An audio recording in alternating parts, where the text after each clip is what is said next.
We should be live now. I wanted to catch you singing, mate. This ain't not place for fancy things. This is fucking Millwall. We're through and through. Hello, everyone. Good evening. Good evening. Welcome to that Millwall podcast for the live preview. The Pompey Test and Millwall bounce back. So then, we're back. Been a while, been international break and everything else. So tomorrow we play Portsmouth at 3 p.m. kickoff down at Fratton Park. And yeah, it's good. International break is done and dusted.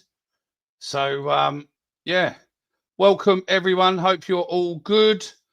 And yeah, international break is over and we're straight back into championship action with Millwall with a tough trip to face Portsmouth tomorrow at Fratton Park. Fratton Park. So then, first question up, after I've asked you how you are, young man.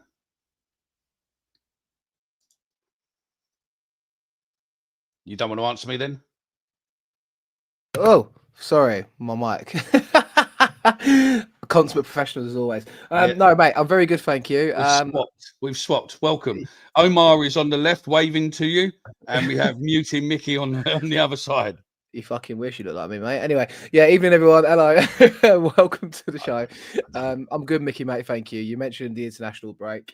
Yeah. It was good fun. Do you know what? Like, obviously, England is a bit of a formality nowadays, but I think everyone will agree. Obviously, seeing the scenes of Ireland and Scotland during the week and stuff. And I know Ireland haven't fully qualified yet, but it's nice to have some home nations going. I saw a good skit from Mike Bassett, England manager, where it's like the Scots turn up and they're there to have their day out. So, like, you know what?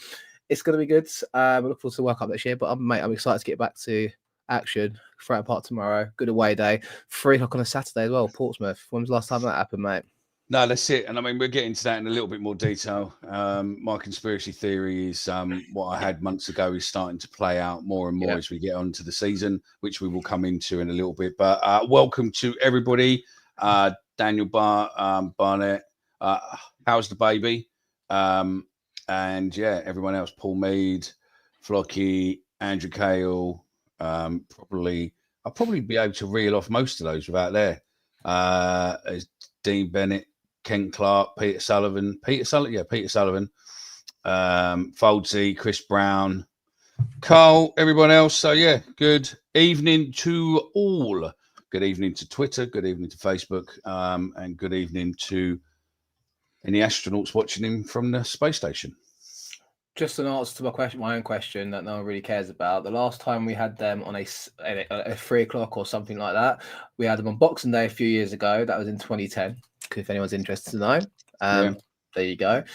We drew 1-1. I remember going to the Harry Kane game when he scored and we stayed up 1-0. Yeah, it's been a long time coming, mate. Pompey away on the Saturday at 3 o'clock. What could possibly go wrong? Do you know what? It adds needle to it, so I'm excited. That does.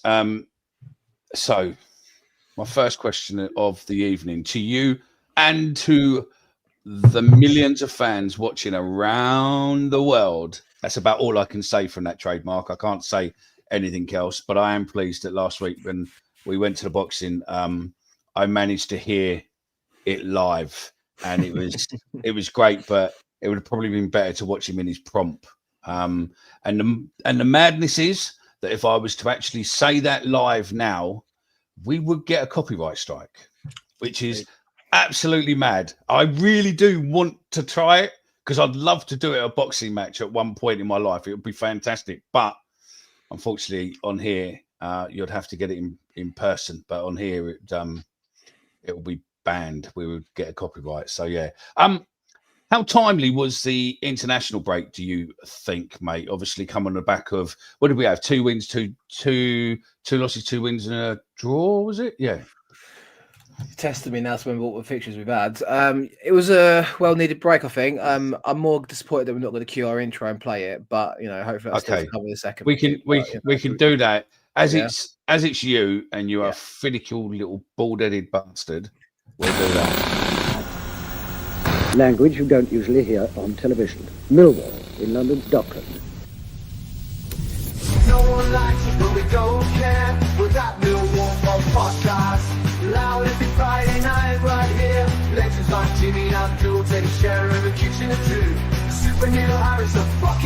passion too. Through the good times when the strife we support the Lions all our life. This ain't no place for fancy feet. This is fucking Millwall through and through. Located on our very own John Benison way. Let them all come, let them have their say. Millwall till we die. With that Millwall podcast, loud every Friday night right here. There you go. That's better. I really do hate that last bit because it just got doom. So yeah. So on the back then we had a 4-0 win. We had a 1-1 with Preston, and we had some other not bad, but not great results before. I think the international break potentially come at the right time. I think so too, mate. Yeah, obviously injuries is the buzzword of the season, as it feels like it is every season. But yeah, what was it? So 4-0, obviously. Well, we won against QPR 2-1, didn't we? 2-0 against Stoke, 1-0 against Leicester, 2-2 away at Oxford, 4-0 defeat, and they won 1 draw at home to Preston. Yeah, mate. It's obviously next batch of fixtures, no international break till March. It was well needed. Obviously, Azeez is rumoured to be back hopefully soon, maybe potentially tomorrow. Same with Alfie Doughty, and I think the same with Billy Mitchell, if I'm not mistaken. So, look, mate, it's we've got some. Yeah, you got something. I mean, according to, I think is Alfie Doughty is back into training. Yep. Danny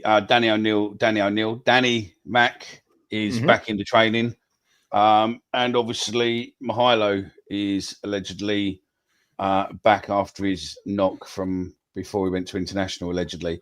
So I think, I do think that the team's going to be a hard one, what we get onto later on with there. But the biggest concern really for tomorrow is Jake Cooper picking up his 5th yellow card against Preston is now suspended. And I suppose the big question is who steps in? Yeah, good point. Good question. Don't know what the chat thinks. Obviously, I know if you read the show notes, mate, you see there's plenty more of them coming in, mate. Yeah. It's Bender who's back, sorry, not Billy, as Wall Lions correct me with. I mean, I don't know if we're buzzing that Bender's back personally, but anyway, it's competition for places nonetheless. Look, it's an interesting question. Who would I play at the back? I think it's probably going to be Kramer and then Taylor, right? That would be the answer.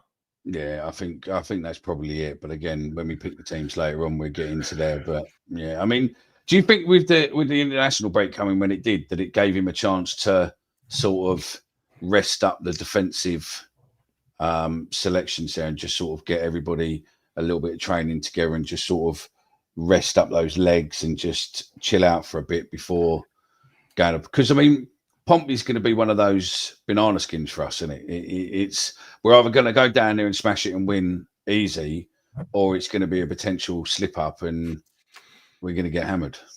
Yeah, I mean, I would honestly, I would, as the comment says there from Carl Bracey, I'd love to see Danny Mack back. I mean, he's played 90 minutes, hasn't he, a couple of times for the 21s and stuff. And I don't know, is it a game too soon for him potentially? It's a big game to come back into, Pompey away.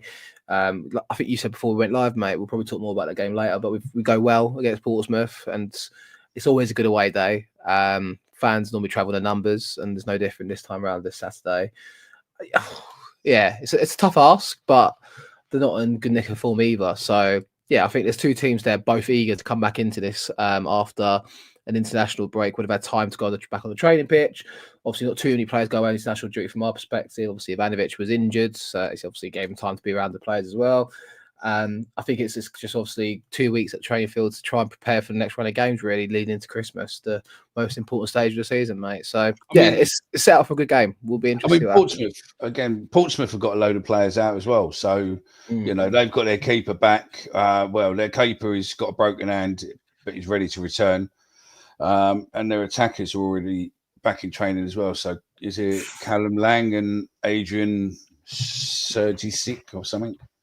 I've got no fucking idea, but they've got like 1, 2, 3, 4. There is no fucking chance. Look at the show notes. Yeah. I don't know if I've included them in, but the show note, I don't think they're in there actually. They're on these ones, but on there. But yeah, you've got Jacob Farrell, Connor Ogilvy, Connor Shanganesi, Franco Yumi, Harvey Blair, and Thomas Waddingham, which is not too bad, but yeah. Yeah. Good try, good pronunciation test there. I mean, look, when you look at Portsmouth, I feel like we're previewing the game already, but they've not won since the 4th of October. And that was a 1-0 victory against Middlesbrough of all teams as well. Since then, their form has been really nothing short of shite, basically. I think they've picked up 2 draws, 4 defeats. John Mousinho has been there for a while, got promoted. Last season, they stayed up, and I don't know what their aspirations have been going into this season. Will they be looking to kick on, as every team tries to do so? But, you know, budget-wise, they don't strike me as a team that spends loads and loads of money in this division. As long as they put 50p in the fucking electric meter, it would be all right. Correct, mate. I drove down there 3 times last year. So, yeah, I mean, thankfully, it's 3 o'clock this time. So if the floodlights do go out, hopefully we're able to get the game in just. So, it would just be the last part. But no. So, looking, obviously, we've still got quite a lot of players out long-term. We've got, obviously, Ryan Leonard, Massimo, Billy Mitchell, Will Smallbone, Josh Coburn, and Lucas, who should be back soon. So, but that's still a hell of a lot of players out. But the good news is, obviously, apart from Bender, we got Femi back, Danny Mack back, Alfie, and Mihailo. So, I think there's some interesting form there. But yeah, it's interesting because obviously Azeez's injury. Sustained on the 1st, so 3 weeks ago, and it was a hamstring, wasn't it? So, do you want to risk bringing these players back too quickly? Like, I think obviously they've took part in training this week. It's a lot of dilemmas. Like, at this point, do you prioritize the rest of the Christmas run-in over tomorrow's game for the likes of Femi Azeez and Alfie Doughty? Probably. I envisage them being on the bench, maybe offering some contribution from the bench, but again, who knows, mate? It's just, it's tricky times, obviously, with the long-term absentees. You mentioned Coburn, obviously disappointing. He's injured again. The same goes to, obviously, Leonard's, obviously, kind of played 3 games in a week and pulled up against Oxford. It's tricky, isn't it? But that's the whole challenge of the Championship. And I suppose I think if you're looking at it from a Mill perspective, you're Alex Neil, it is a case of getting to January and then getting some reinforcements in and seeing where we're at. And if we're in a playoff contention still and say we're in the top 6, then it's a question to him to say, look, can I get some players in to help me sustain this push? So I think if you're him, it's just trying to maintain this until the end of the 2025 season, 2025 calendar year. So we'll see. I mean, we got a big run in now as well, haven't we? Because we got Portsmouth, we got Sheffield Wednesday, then we got Southampton. Fuck me. So we got Portsmouth, Sheffield Wednesday, and then we got Southampton at home for the rest of this month.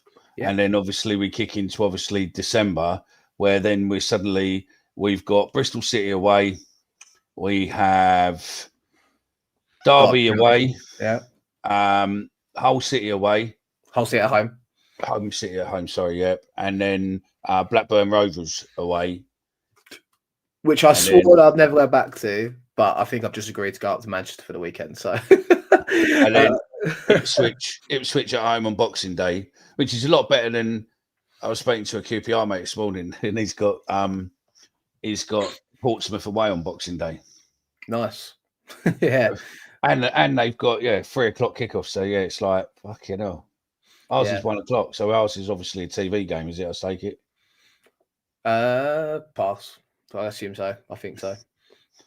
So I mean, there's some big games in December. So does he keep them? Does he go there? So I don't know. I think it's just if you're Alex Neil, it's maintaining where we're at now. If we're still in the top 6 come the 1st of January, he's done a good job, I think, to be honest. Yeah. And then it's just a case of can we reinforce? You get to January, obviously Southampton New Year's Day, and then you've got Swansea at home, Watford away, Coventry away, Charlton's obviously 24th. So look. A simple requirement for Alex Neil, just maintain this push until January, hopefully get some reinforcements. I see a comment from someone just then earlier about a right back and 2 centre midfielders being the requirement. I mean, did that disappear? Where's that gone? We need a right back and 2 central midfielders and 2 strikers from Cole Bracey. Do you agree with that? 2 stickers. I mean, I assume it means 2 strikers. No, what he's on about is we will be doing we're going to give it a couple of weeks so everyone can get their book and get their stickers in, and then I don't think he's talking about stickers, mate. But and then we'll be doing the swap shop, mate. just like when we were fucking 10, 11, 12 years old, mate, with the Panini books back in my day. So yeah, I think it is. My day was shootout cards for the Premier League. Oh Remember them? yeah. I've got a load of 20 them years ago. upstairs, to be fair. Yeah, I've still got some binders full up with them from like 2003, 4, 5. they're 6, worth 7. a lot of money now if you've got the right ones. Oh really? Well, Yeah, I've still got loads yeah. of them. So Just Google them, and you'll see some of them are worth if you've got the right money. So but yeah, but Panini, we will be doing the Panini special, mate. So don't worry about that one, mate. I'm just waiting on it, mate. Of coming in, and then that'll be it, mate. I'll be fucking ripping them open and sticking them in a book, mate, and fucking getting my book. Yeah, is that a bit of you? Yeah. Oh yeah, no, it's a bit of me from. I think it's only because I don't know. You probably need to be about 40 or above, really, to remember it when it was like massive in the old like football league era when they done Panini. It's been a long time. I mean, the Premier League and all that, no, but it used to be. Yeah, it's like you used to spend fucking about £4 million on getting all the stickers whenever you could, and robbing stickers and doing swaps and all that, and taking people's stickers and all that, and then all of a sudden you need that one sticker what they've only made about fucking 4 of, and you can't find it anywhere. And you have swapsies about that big. You have about that many swaps, and you're going. Yeah, it's even like I remember when I used to be avid about shootouts 20 years ago and stuff, and obviously there were the cards and stuff, and then you could fill in a form and send them off to get like the ones you need and stuff and pay for them. But I feel like cheating the system a little bit. The thing is, like, I don't know. I remember doing the sticker albums for like the Euros and the World Cups and stuff, along with doing the wall chart and stuff. I don't know. I just feel like doing a sticker. I feel like I'm past. I don't know. It feels like a kid's thing to do nowadays, but I do commend people doing. I don't know. It's just like it's weird. Like you could easily say sitting online doing a podcast on a Friday night. You've probably got better things to do and stuff. So like, there's horses for courses. So I'm not judging it, but just in my opinion, like I'm like, yeah, I enjoyed it when I was a teenager, but just let us know, those of you in there who will be who's already brought. They sell paninis in Sainsbury's on the bakery section. Well done, Pete. I mean, just let us know in the comments, mate. Don't worry, Debs, you're not late. You can always rewind it. You ain't missed nothing. Omar's still a twat, so it don't matter. So yeah, you're fine. So yeah, let us know in the comments which of you have already brought one, and which of you are going to be buying one, and which of you would like to join our club, Daily Mill. Don't worry. But there is always a way. Trust me. It feels like all the clubs have got on board with it. So obviously there's been some like push. Of course they will. Right. So when there's a license being paid lots of money for to the EFL, and every club's getting a percentage of whatever that fee is, everyone will sell their soul. Same as they did with Caribou and fucking Vord, VPN, and let's be honest. The only reason football clubs got involved is to catch all those of you who dodgy have streamers. fire sticks. Correct. So when it goes in another year or two, you're all to blame. Every single one of you who has a fire stick. Obviously, we don't entertain in that sort of thing. But anyone who's got one, and NordVPN, you've told everyone your secrets. So yeah. I just think I don't know. It's cool. See, Steve Lloyd's the same age as me, pretty much. I'm 50, he's 51, and he went, "I'm 51, not 15." But Steve Lloyd, would you not like to go back to that time when you were like 13, 14 with your Panini sticker book, or 12, 13 with that sticker book, doing the swaps? And listen, mate, we'll set up a section in the ground if you want, and we just do a swap shop there. It'll be pure class and pure thingy, mate. Who's got the silvers and all that lot? Do you know what I mean? I can almost picture that to this point now. Like it used to be like 25p or 50p for a pack. I guarantee they're probably £1 a pop, these stickers. Do you know what I mean? Like it's like, but listen, it is fair play to them. There you go. My 3 kids got them yesterday. 50 quid spent on stickers. Fuck me. Yeah, we could do a Saturday swap shop show. We just do a show of highlighting people's swaps, and then people just DM, and we connect you all in, and we see if we can fill a book without cheating, without paying extra at the back of the book to get the stickers you need. And there is a craze when people do this on YouTube and stuff, and there's actually a lot of people that do open these packs and get them graded and all that stuff. But yeah, I mean, look, it all scores. I think the Esse stuff. Do you remember speaking about The England coins. I had the I had the 2002 World Cup coins. Is that from when Yeah. it was? I remember that as a kid, and also there was Coca-Cola branded bottles, the glass bottles from 2002. I think I still got a couple of them somewhere. Look, mementos. Who was that, Steve? Who was? I can remember his name, but I can't remember his name. If you know what I mean. Oh, I could crush a great. You know, I can't think what his name is now. But yeah, all the old shows coming up now. Saturday Swap Shop was a show with Noel Edmonds and Mike Smith and someone else. I think I can't remember. And Stuart something was it? But I could crush a grape. I can't remember now. But yeah, but hey ho. But what we should do, Romo, is we should get a book. Yeah. We should fill it out using different people and all that. When it's filled out, we use all the other shows we know with contacts, and then what we should do is go round and get all of them signed by the players, and then once we've got them all, we'll auction it off for a charity. Sounds like a lot of effort. I like the idea. I like it in the name of charity. I like it in the name of charity, but yeah, it'd be a good crack, though, wouldn't it? It would be a good crack. We could tour the UK in a Tesla. You got a Tesla? Yeah. Oh, yeah, I've got a Tesla. I've got a faster one now. Good for you, mate. Proud of you. No, listen, horse for courses. If you collect stickers and like, I was kind of one of those that would just slam the sticker in and not really care about how it looks too much. I'm sure people sit there in precision, and you're probably one of them, mate. Knowing you, slowly put it out, make sure it doesn't crease. That sounds so wrong, mate. By the way, but yeah. Yeah, well, anyway, it's your thoughts, not mine. But no, listen, good luck to you if you do them. The clubs have all got on board with it, as I mentioned, and as Mickey says, probably a licensing element to that. Stickers.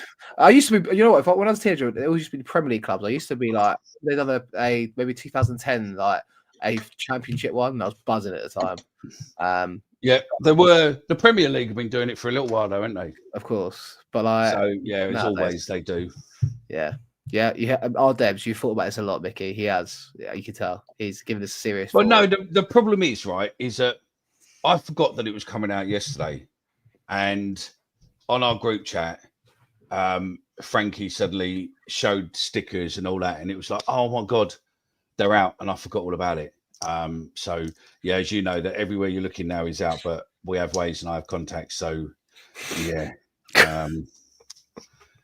I have ways and whatnot. I live by the philosophy that through my old mum, bless her socks, mate. She's not dead, but bless her socks. Is that if you don't ask, you don't get, and that's the policy I live by.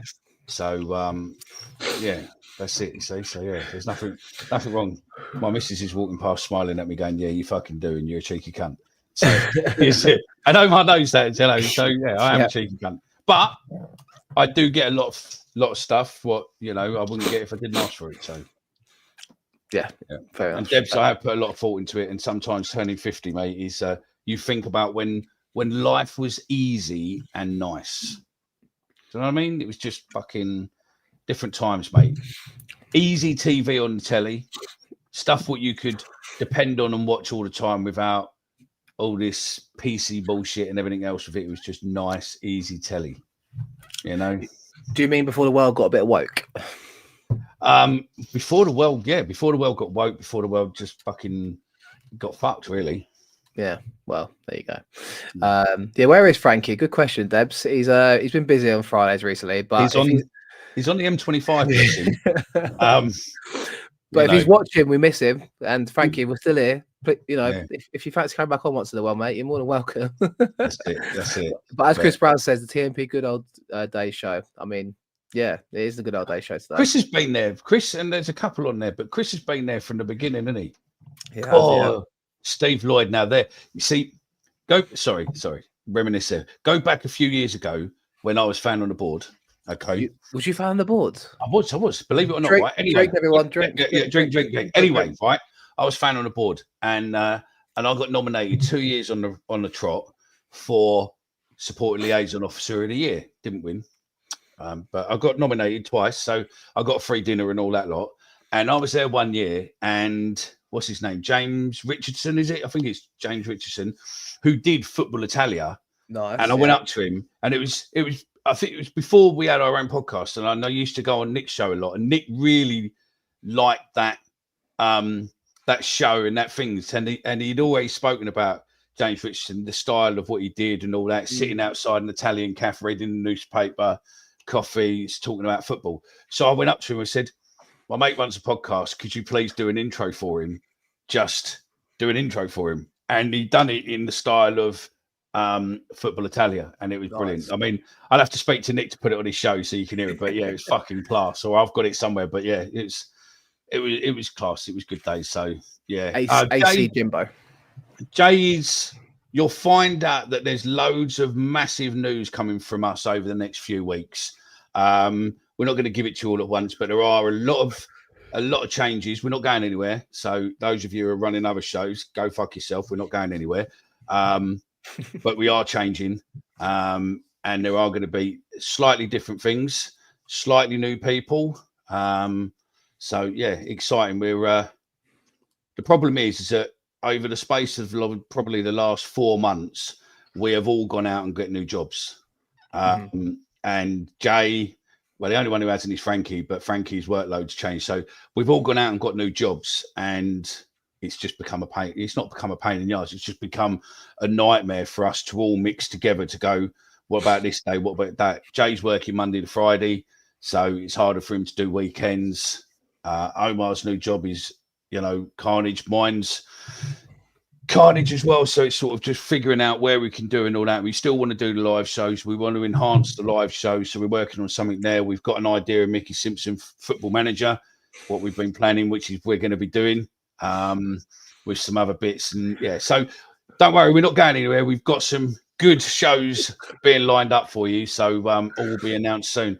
Dan Riggs, don't worry, Debs. Dan Riggs will be coming on and doing, he'll be doing a strip tease for your football fixtures. So, yeah.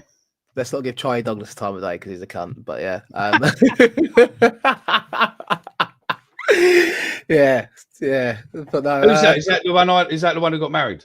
He's the one who got married, yes. Cheers, Charlie, though. Appreciate it.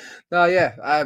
Works, but yeah, just obviously trying to balance doing everything. Still love doing these. That's why I try and make myself free every Friday night to do them. But it's tough, isn't it? Which Charlie now? I'm confused now, but I think I know which Charlie. So yeah, that's probably an offence in itself. So he deserves that. Is it the one who doesn't mind me, or is it the one who doesn't like me?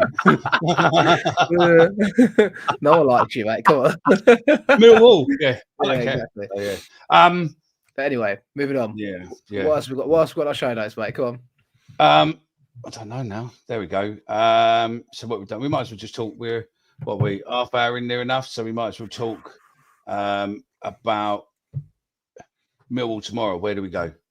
I think realistically, because we haven't got thingy. I've done proper show notes today, by the way. Do you want to know? I've got a team selection and everything, and I'd like to tell you my team selection because normally you lot take the piss out of me, and I'll put some thought into this. Come on, then. Let's hear it. Right. Okay. Is Langstaff available tomorrow? I've not put Langstaff in my team. Oh, wow. But he will be sub. But you ready? Go for it, Mickey. I've gone for Max in goal.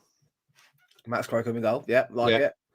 Even though he did have international on this break. So I'm thinking rather than Bender, I think we need someone confidence in there. So I've gone Tristan Kramer right back. Okay.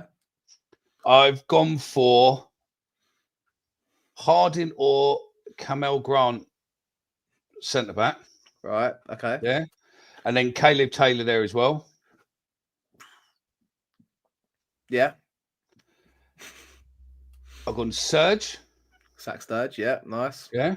Casper Denor and either Luke Cundall or Derek Delboy. Delboy. Yeah. Nice. Idamo, right wing,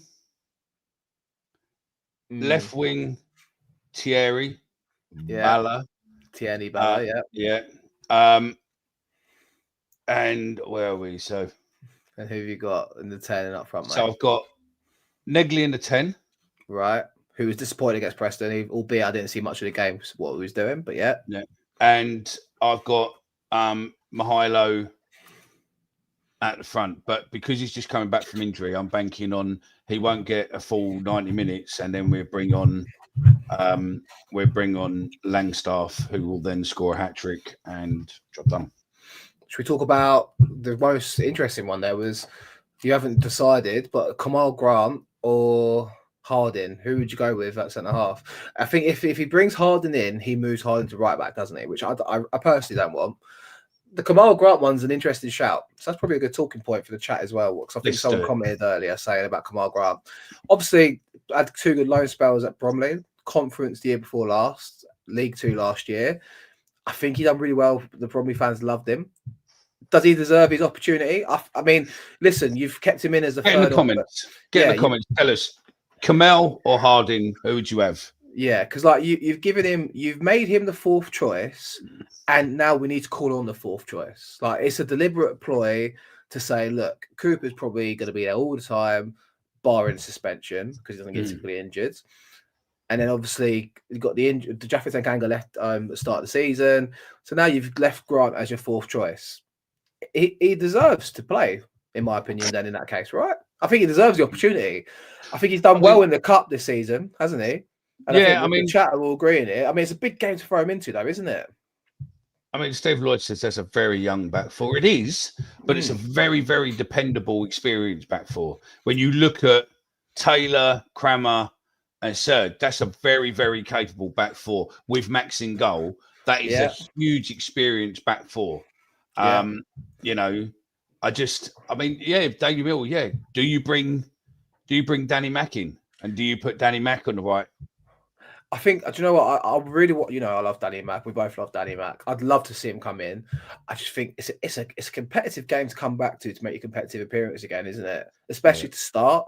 Yeah. I'd have him on the bench, I think. I really want to see that Danny comes back and fulfills where he was before. And if he does that, then I'm more than happy for him to come back into the side. And I really hope he does it, because we love him here, as everyone knows. But I think if you've made Grant your 4th choice or 3rd choice, and you've deliberately said you're part of the squads, Crammer coach Grant through the Cov game, think it'll work again. I agree with Fawlty. Like, the Coventry game was really good. Newport away, he was pretty decent as well. And he played in pre-season and didn't look out of place, albeit against lesser opposition. I think, listen, like, you deliberately decide to keep him as your 4th choice and don't go sign out another centre half. The opportunity's come to him, then you've got to give him the opportunity to play, haven't you, I suppose? But on that, with that team, and, I think it was quite a good team, to be fair. A bit of thought went into it. It's not bad. But on that, the only reason is what you're saying, you've got to sort of look at it and go that Alex Neil come out, didn't he, this week? And he said that Portsmouth he's predicting that Portsmouth will be an aggressive Portsmouth because they need to win. So I agree with Steve. Grant is a big fucking unit, and you're replacing one from like Cooper bringing in, and you then keeping the big boys at the back. And I think, the downside you've got is that if he performs well, and all of them perform really well, then is it still going to work that way if you bring Cooper back in, or is, that's what It's not a downside, though, is it, Mickey? Because you want players to come and perform well, don't you? You want that competition for places. Listen, Cooper's one of the first names on the team sheet. He's captained by a leader, and if he's available, he plays typically. So, you don't often see him play on the bench for us, do you? Let's be honest. So, but look, I think an opportunity beckons at the back for sure. And like I mentioned, I think it's just too soon for Danny Mack tomorrow. And no, Charlie, I haven't got his shirt yet. But Danny, if you're listening, or anyone knows Danny, he's promised me a shirt for the last 3 seasons now. So any danger, thanks, let me know. Remember that the one I got, I gave to a little girl who just got cured with cancer. So yeah, I'm before you, so I don't care. Anyway, no, but I think. Whoa! Is he? That's not. What's that? I need to check that. Go on, carry on. I need to check that. Okay, cool. Right, you do what you're doing. For your back four, when you said obviously about Crammer right back. No, what did you say? What was your team? Sorry again, Mickey. I've got it in the notes here actually. Whilst you do that, Mickey's note said a back four of. It's not in the notes, mate. Yeah, it is. So you've done Max Croker, Tristan Crammer right back, either Harding or Kamal Grant, and then Caleb Taylor. I think I'd probably go with Crammer right back. I'd go with Kamal Grant, Caleb Taylor, and Zach Sturridge as the back four tomorrow. And I think most of the chat agrees with that. Anyone else want to rival them selections? Does anyone want to bring Joe Bryan into the side tomorrow? Interesting question. Skipper, Casper, or Kramer? Obviously, no Cooper available tomorrow. Who's the vice captain otherwise? Obviously, Kramer led the team out. So Leonard is obviously the vice captain. He's injured. I think Kramer led the team out against Crystal Palace. So, yeah, interesting options there to be considered for the captain's armband. I think I'd probably go with the same midfield two Mickey's put.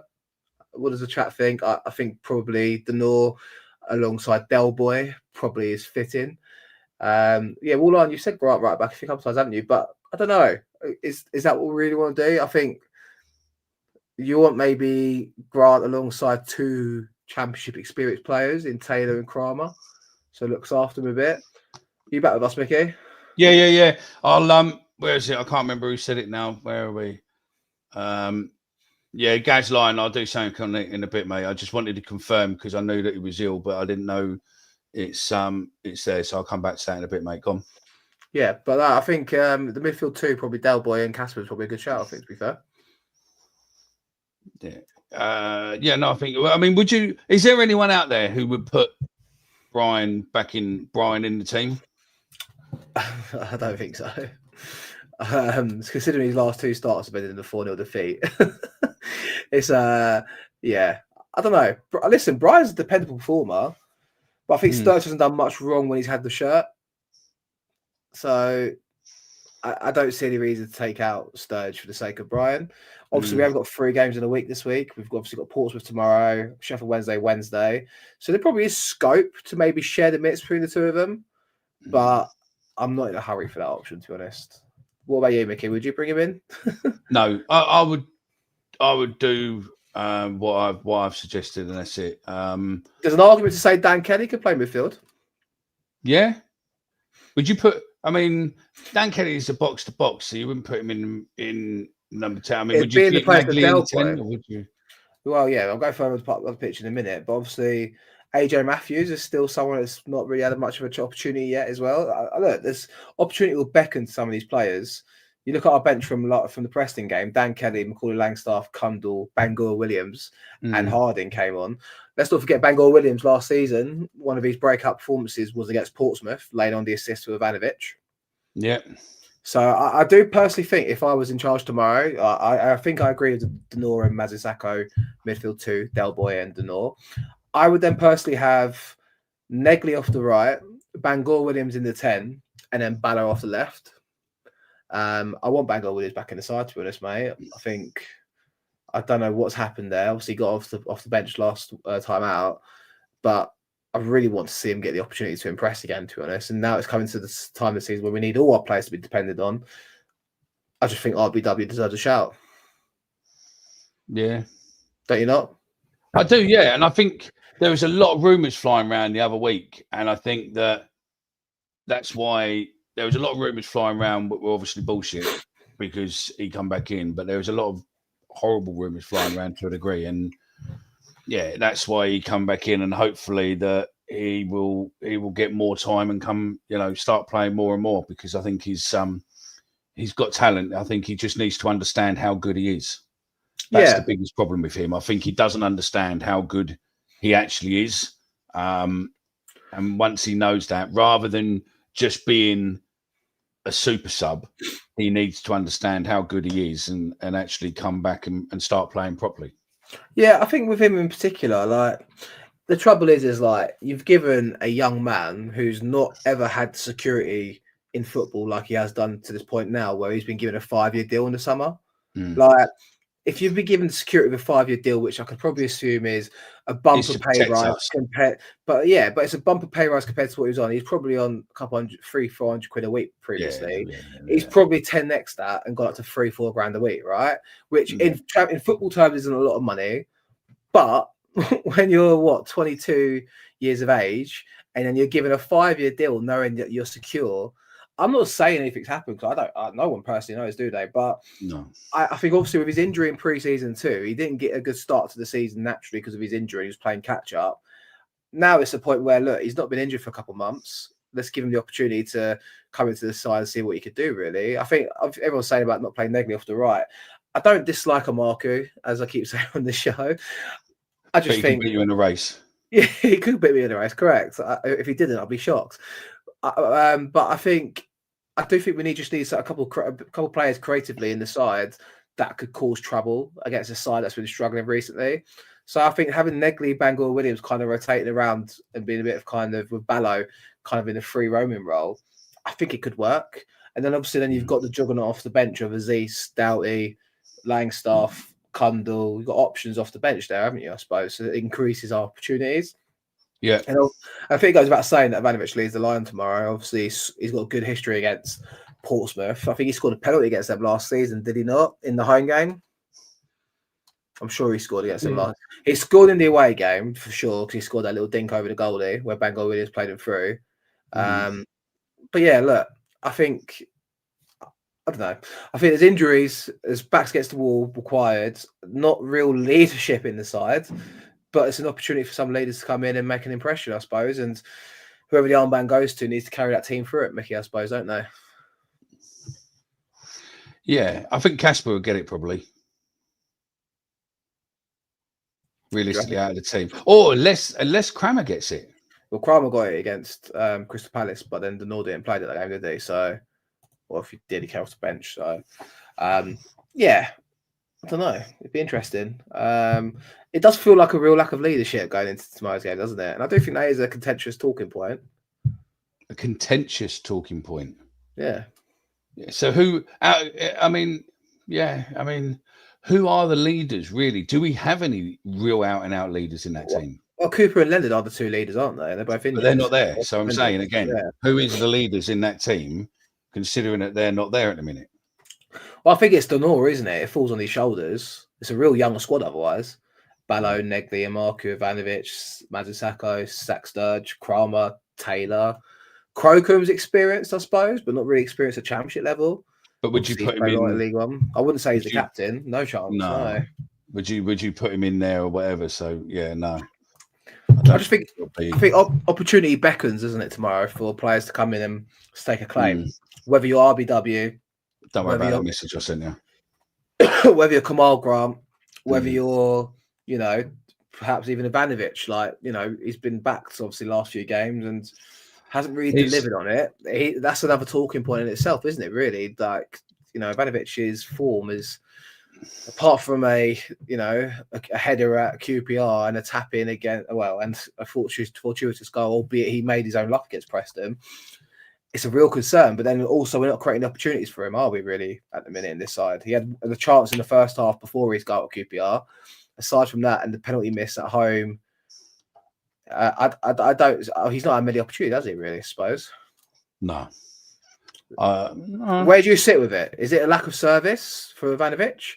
Because there's not many games where he's had plenty of chances, mate. Nor do we have them games where we have plenty of chances. But he missed a good chance against Norwich first game of the season where he should have tucked it away. I remember where we won the ball and he's played in and for love nor money just decided to sky it over the bar.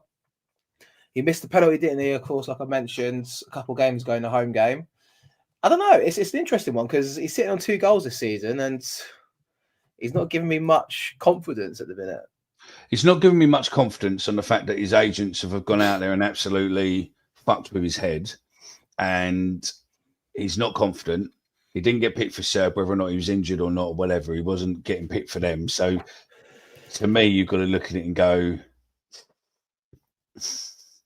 he needs to show what he had last season and start hitting the ground running, or else he will be, at Millwall forever and a day. If he wants that Premiership pedigree, or he wants to be able to move up the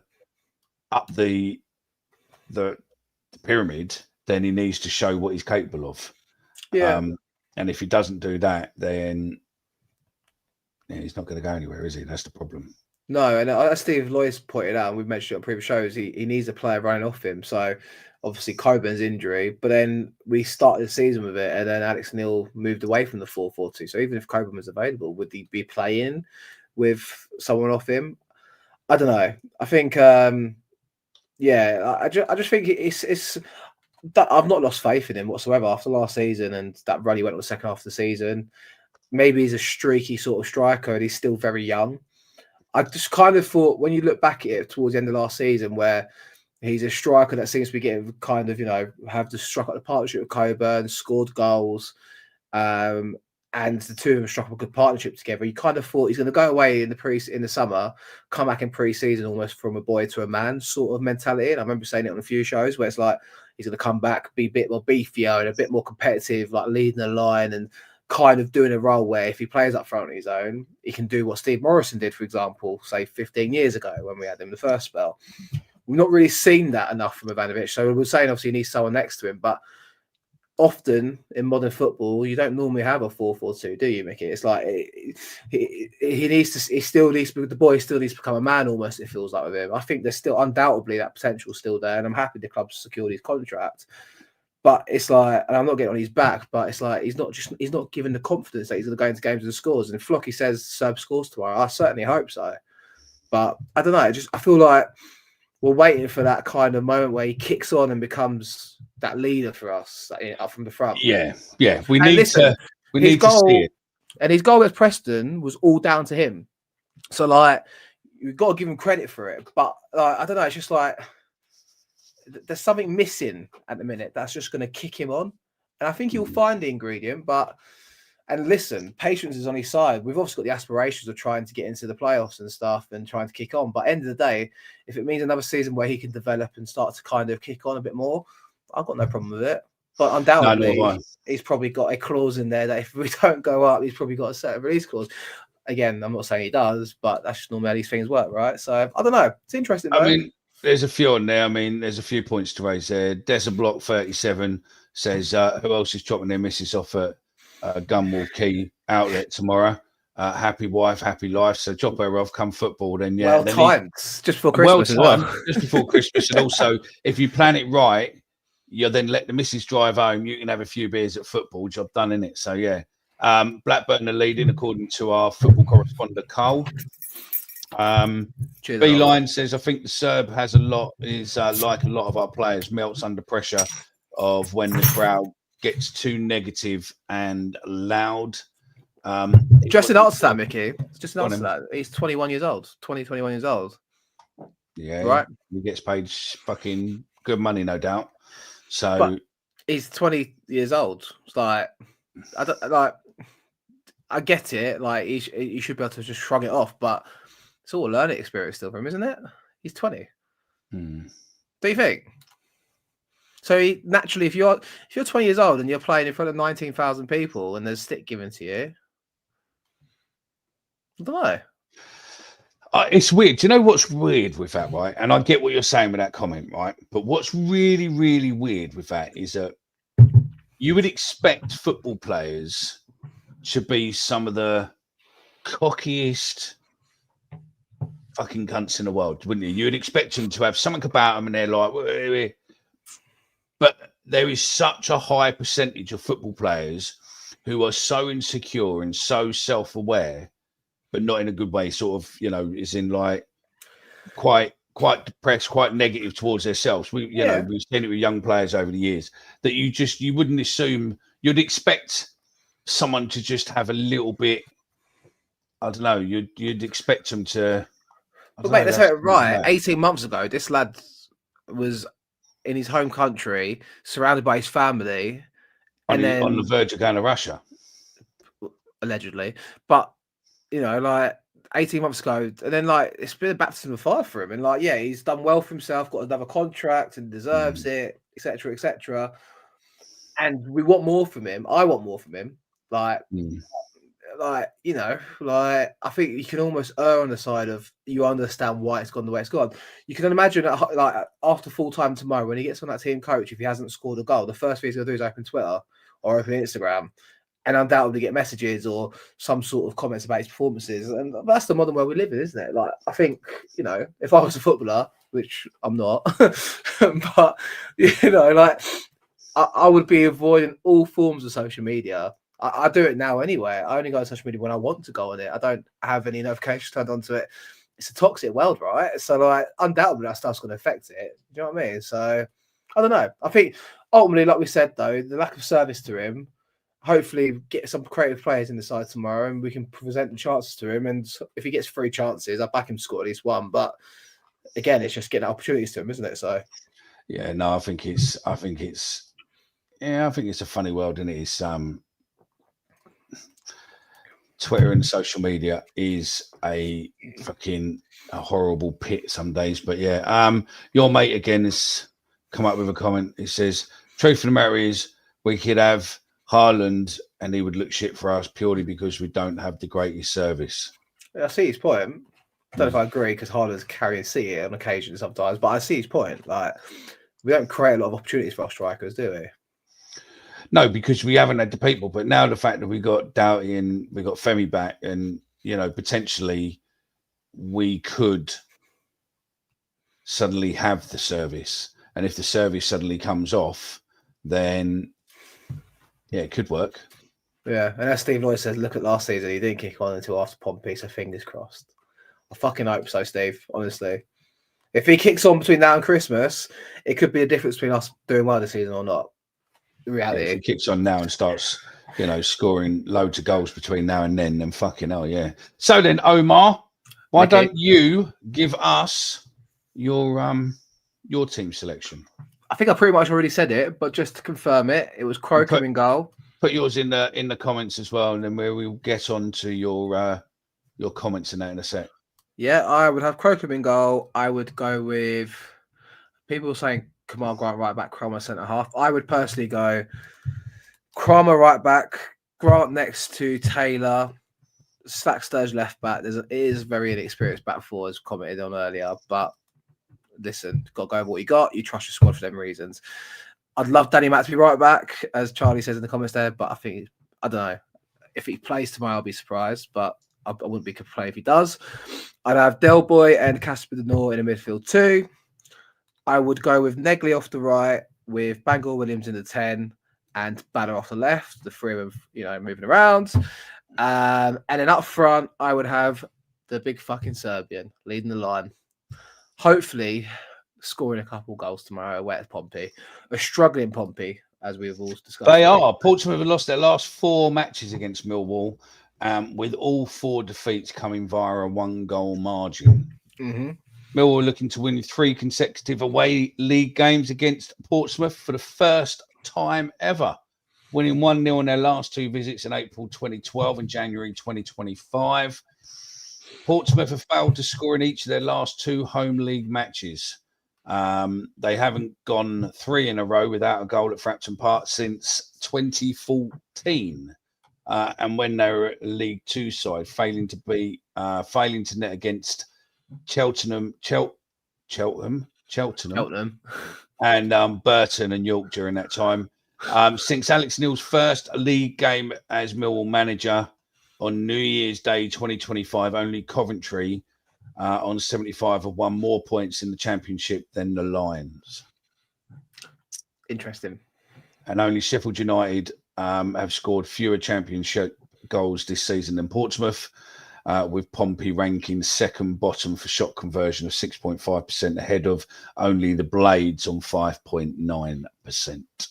Yeah, for sure. Yeah, well, look. Thank you to the BBC for those facts. Thanks to the BBC for them facts.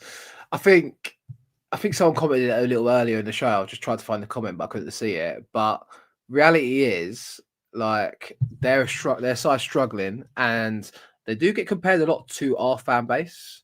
Whether people see their comparisons or not, I think we can see the working class element to it and other things that you can generalize. They're a proper club, same as us. I don't know if I'd go as far as to say they're like us, because I don't think much people are like us. But back in the day, they were game fans. There was not many out there, but they were game. So yeah, they always brought big numbers. They always, they always had run-ins and that. Some of the older boys on the chat would know what I mean by that. But yeah, they are game. And I have memories of that as being a kid as well and stuff in some of them games. I'm not saying. And you're coming quite well there, by the way. Thanks. What's that? You've lined it up quite well for when you finish in a sec that we can go on to the bit we started at the beginning. So yeah, go on. What was the bit we started at the beginning? I can't remember. But my point is, anyway, I was saying, like, I don't think you can compare anyone to us. I'm not saying I put us on a high pedestal. I just think we're just a unique fan base. But they are like us in the sense that I do think if they go 1-0 down early tomorrow, their fan base will turn against their manager and their players. So we've got to play on that and hopefully get a fast start out of the blocks. So 100%.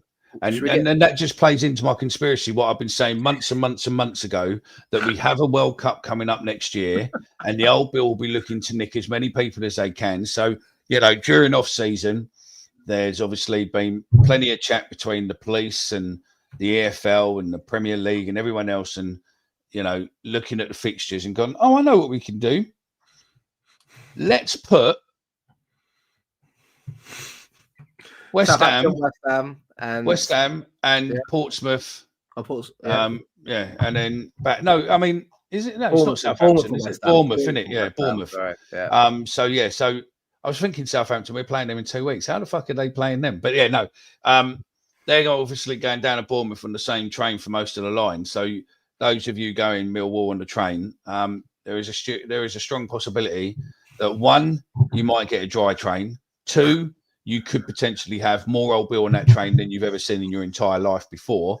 And 3, don't bring your trainers, mate, because you need steel toe caps because West Ham's going to be on the train.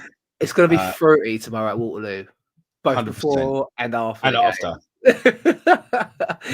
And I'm kind of gutted that I might be getting a list of you tomorrow because it's going to be fruity tomorrow. Proper, needle. Just remember, don't be filming and posting on social media because you will get your mates nicked if it does go off. We're not condoning it or anything else, but just remember one thing, that part of Millwall history is part of our history. You can't write it out. You can't change it. It is part of our history. So, tough shit if you don't like it. Should we do some people's teams quickly? Yes, there we go. Go on, then. Start with Millwall, Daily Millwall. Daily Millwall's got Crocombe in goal, Sturge, Kramer, Taylor, and McNamara back in the side. Derek and Casper with Kundal, Ballo, and Marku. He's got one extra player there. Casper, Kundal, Ballo. Oh, no, he hasn't. Casper, Kundal. No, he has.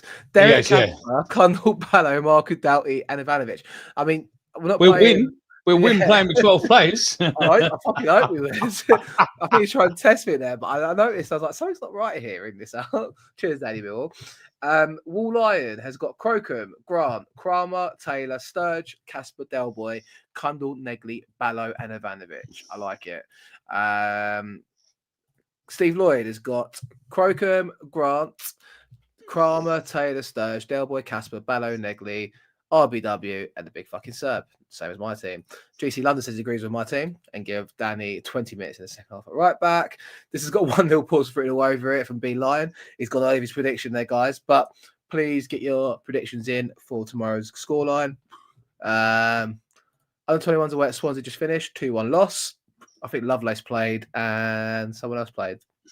Can't remember the name now, but I saw a comment earlier on. So Lovelace won't be in the squad. That's another interesting one to see if he comes back in the future, Mickey. Yeah. Steve Lloyd says I've got a lot of Pompey mates and they are good. Rob Quinn, history of fixtures doesn't really matter if it's here and now. That concerns. They are not doing well. We are doing okay. So draw or now win for me. Be lying. My fact checker said BBC and the word facts don't belong in the same sentence. Very good. I got stabbed at Pompey back in the day from Chris Brown. Interesting. I mean, you can elaborate. I wouldn't be surprised. He's not the only, I don't think he's the only one. There's quite a few of them what have been done. Do you know what I mean? Over the years. Yeah. But Pompey's always been. Is it 6-5-7? Wasn't it? They've always been. Yeah. A game bunch. Do you know what I mean? With West Ham back in the day and whatnot. So Dispersal orders. Says Daily Mill. Sorry, Mickey. And then is there another one? Is there? Wouldn't surprise me. Yeah, well, I think he's just implying there probably will be. I heard today on local news saying, has the Pompey match took us as far as he can? I believe that. Pressure on. Daily Mill's laughing. And 2-0 Lions from Peter Sullivan. So, guys, please get your comments in whilst Mickey has a little ramble. Go on, Mickey. No, I wasn't going to do it. Get your comments in. No, I mean, we could do it while there. I've got a thing. I mean, there's sad news will come in today, obviously. Everyone will know, probably more likely, apart from the older lot of our lot, everyone will know Joey Essex. Joey Essex Uncle Greg. If you're on TikTok and you're a younger generation, you'll know Big Greg. He's all over TikTok and whatnot. He's the guy who works at Billingsgate Market. In fact, this is... Yes, my friends, what lovely atmosphere today. Superb, from Scotland. Lemon, over the shoulder, mama! Oh, mama!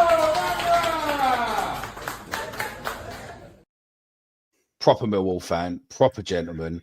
I met him a few times. I'm not, in any way personal friend of his or the family or anything else, but I've met him a couple of times and whatnot. I know a lot of pals who speak highly of him. Unfortunately, it seems that the reports are coming out that he has sadly passed today. So another fantastic Lion joins the den in the sky, mate. So Greg, go up and keep throwing the lemons over your shoulder, son. You're a joy to watch. You're a bundle of fucking excitement and positivity, mate. So rest in peace, and my personal thoughts and Omar and the podcast lads' thoughts with all your family and friends. But rest easy now, fella. And thanks for giving us a laugh and the positivity. So yeah, ready for the scores? Have we got loads in? Keep getting scores in. Come on, get your scores in whilst Mickey gives his score prediction. How about that? I'm going to go 2-1. 2. Millwall. 2-1 to Millwall. Whose goal scorers, Mickey?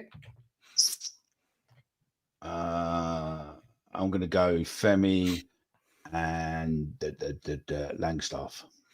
So both off the bench. We're going to go 1-0 down. What's your narrative here? Yeah, that's what I'm going to go 1-0 down, and then we're just going to come back and stuff it. Love it. Yeah, I've got you some music as well. Look, get you to do the scores. Get your score predictions in if you haven't already. We're going to go to the scores on the doors. Peter Sullivan says 2-0 to the Lions. David B 3070 says got 1-1.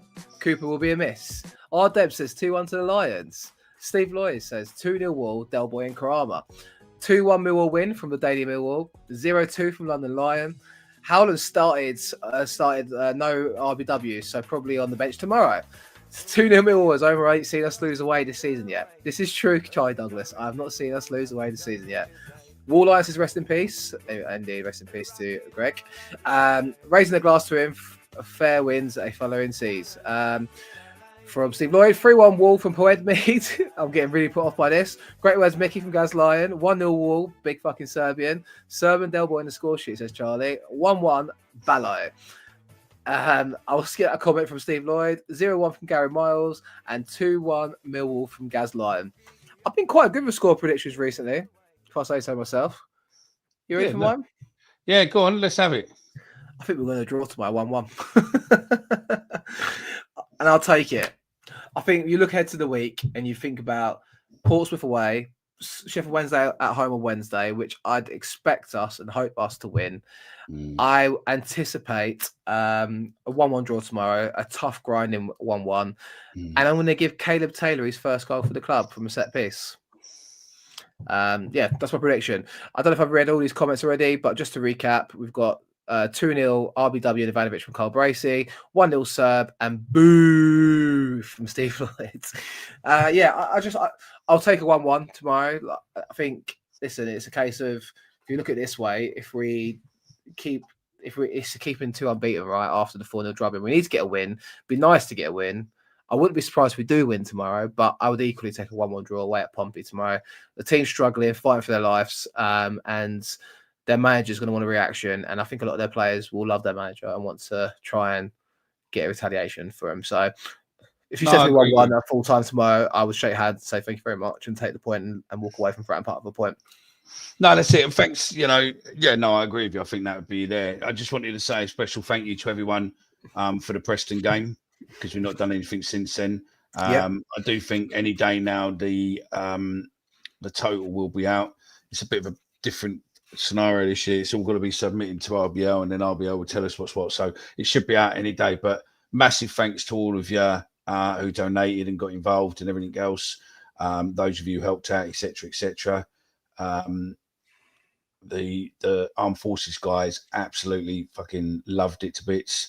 I did have little kittens, and I think you did as well on the day. It was quite mad, because we'd explained to Millwall media guys, get yourself into the South Block, because when they come round, it will erupt and it will give you great social media content.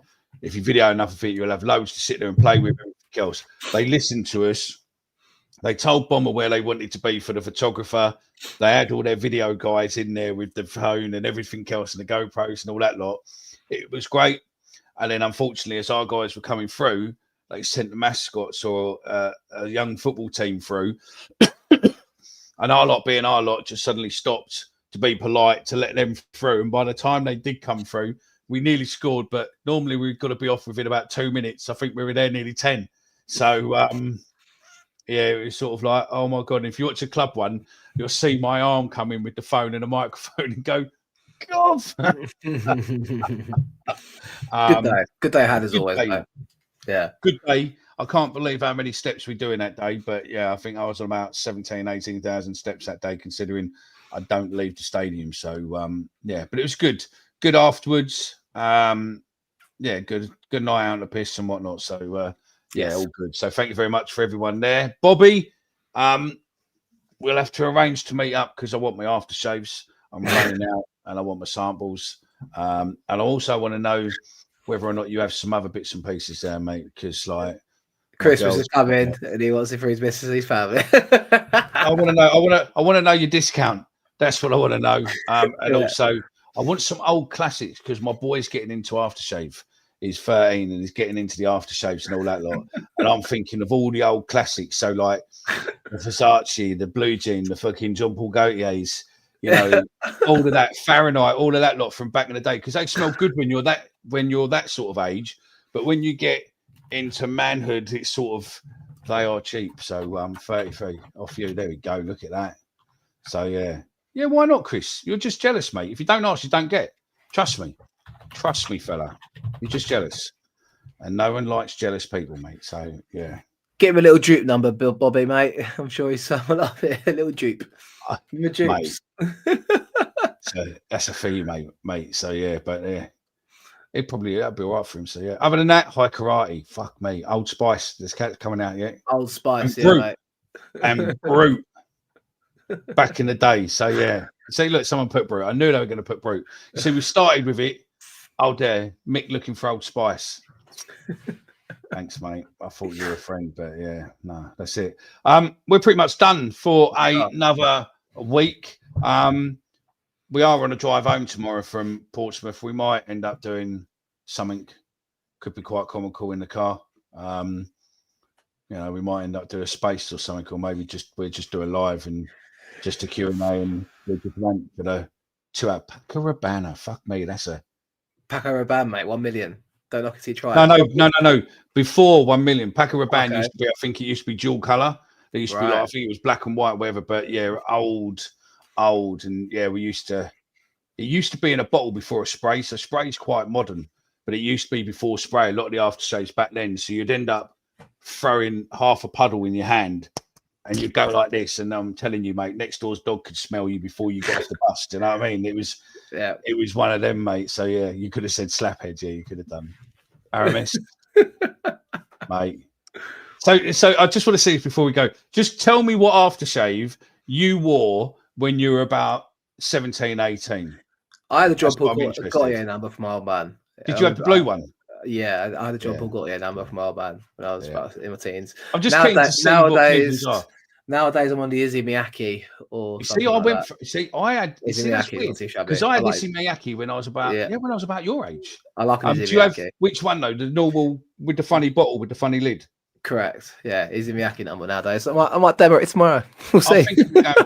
I'm thinking of going back to Isse. At the moment, I'm using.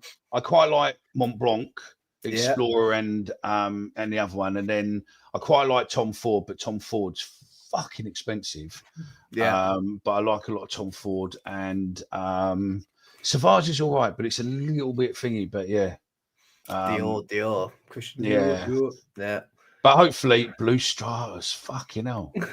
Versace blue jeans. Yeah, we used to get them in the little tins, mate. Yeah. So you see, that's a problem. I'm older than you, and some of them, and you're going, mate. I mean, Versace blue jean in a little round metal tin, mate, with the little bottle. Yeah, that was a good one. But no, Isse Miyake's nice. I mean, I'm thinking of going back and buying a couple of bottles of Isse Miyake because they do the black and the normal one is nice. I don't know, it works with a bald head for some reason. You just spray it on your head, and I think the problem is now is I like the aftershaves what last a while. So I like Creed, I like things like that. But yeah, it's it's just having an aftershave. What you put on at the beginning of the day, and you can still smell it at the end, rather than smelling like a whore when you leave the house, and then as soon as you get down the road, it's no longer there. So yeah, correct, mate. That's it.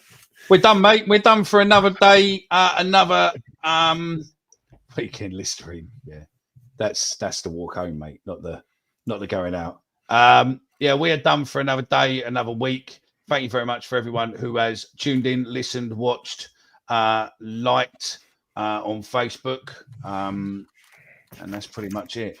We will do that. You got any final words, my friend? My friend, just come on, you fucking Lions. We're back. Away days are back tomorrow. Up the wall. 3 points. Let's be nice. Let's go. We're going in the car. We could always do a vlog. Record bits and we put it out on Sunday, maybe.